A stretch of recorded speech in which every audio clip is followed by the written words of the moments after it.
Hi guys, Cliff Olson, Doctor of Audiology and founder of Applied Hearing Solutions in Phoenix, Arizona. And in this video, I'm going to explain the real reasons why you hate your hearing aids. Coming up.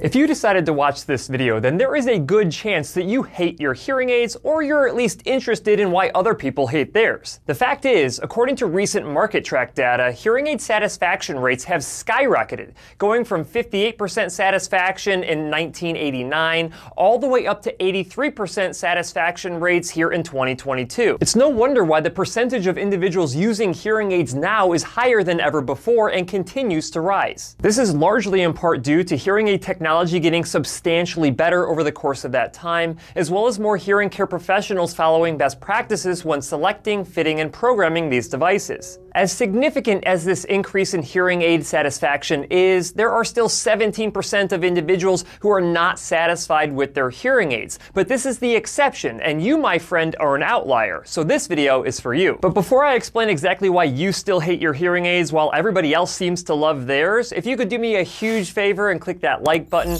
it really helps out my channel because it gets these videos in front of a bigger audience. And while you're at it, if you have not yet hit that subscribe button with notification bell, go ahead and do that as well, because that ensures that you never miss one of my newly released videos, and I release multiple new videos every single week. That being said, I really appreciate it. Now let's take a look at the two main reasons why you still hate your hearing aids. And the first reason is you are using the wrong hearing aids. There are literally hundreds of different hearing aids on the market right now, and not every single one of them is capable of treating your hearing loss effectively. I spend virtually all of my free time learning about these new technologies, but even I have not reviewed every single one of them. Each of these hearing aids come in a variety of different styles, from invisible in the canal to receiver in canal and even behind the ear, with everything in between. All of them have their pros and cons when it comes to their programming capabilities, the way that they fit in your ears, as well as the way that they look. Select the wrong one and you may never be able to make it sound the way you want it to sound, make it feel the way you want it to feel, or make it look the way you want it to look. Each brand of hearing aid also has its own features and different technology levels that may or may not have the features that you actually want. For instance, if you want a hearing aid that can wirelessly connect up to a variety of different smart devices, then you need to make sure that you get a hearing aid that has Bluetooth Classic capabilities. If you don't want to change batteries all the time, then you have to make sure that you go with a hearing aid that has a lithium battery so you can just charge it at the end of the day. If you want a hearing aid that has tracking capabilities, so just in case you lose it, you're able to find it again, you have to make sure that you get a hearing aid with that feature. If you want a hearing aid that uses an ear mold with a variable vent that opens and closes based on the environment that you're in, you have to have a hearing aid that has that particular ear mold. If you want a hearing aid that can be customized precisely to your hearing loss prescription, you have to go with a high enough technology level to make that possible. Of course, if you want several or all of these features inside of the same hearing aid, then you're probably taking hundreds of different hearing aids and chopping it down to a list of around 2 or 3. If you end up going to a clinic or a provider that only dispenses one brand of hearing aid, then there is a very good chance that the hearing aid that you get will not have all of the features that you want. And on top of that, there's a good chance that those hearing aids are locked. So if you don't like the services you're receiving from them,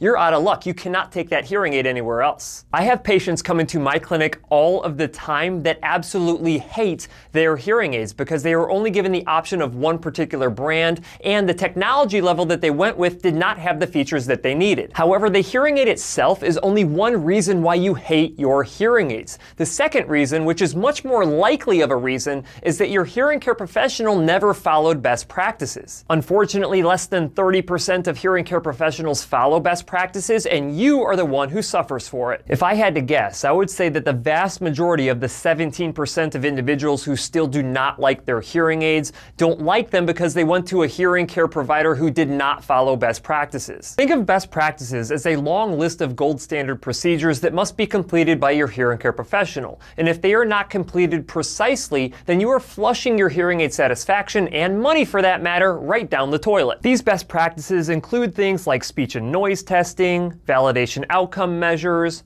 real ear verification, electroacoustic analysis, training on how to use your hearing aids, auditory rehabilitation, and structured follow-up care for optimal long-term performance, among other things. The biggest limitation for providing comprehensive best practice audiologic care, and the reason why most hearing care professionals do not follow best practices, is time. It takes several combined hours to be able to test your hearing properly, identify your specific wants and needs before selecting a hearing aid, fitting and programming those hearing aids, and providing you with long-term follow-up care. So if your hearing care professional has not spent several hours with you doing all of those things, then chances are you have not received best practice care. If every provider out there did follow comprehensive best practices, I suspect that hearing aid satisfaction rates would be upwards of 99%, just like they are in my clinic. If you would like to learn more about best practices, then I highly recommend you check out my best practices video that I will link in the description. The good news is there are hearing care professionals who are out there who do follow these best practices. The problem is it is very hard to find one of them. This is why I started the Hearing Up Provider Network. This network of vetted hearing care professionals dispense more than just one brand of hearing aids, and they are committed to following best practices to make sure that you love your hearing aids instead of hate them. As of me recording this video, it is 2022, and if you still hate your hearing aids,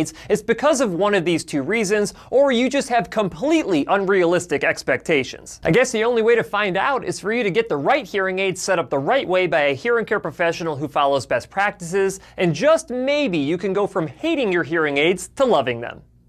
That's it for this video. If you have any questions, leave them in the comment section below. If you liked the video, please share it. If you want to see other videos just like this one, go ahead and hit that subscribe button. Also, feel free to check out my website, hearingup.com.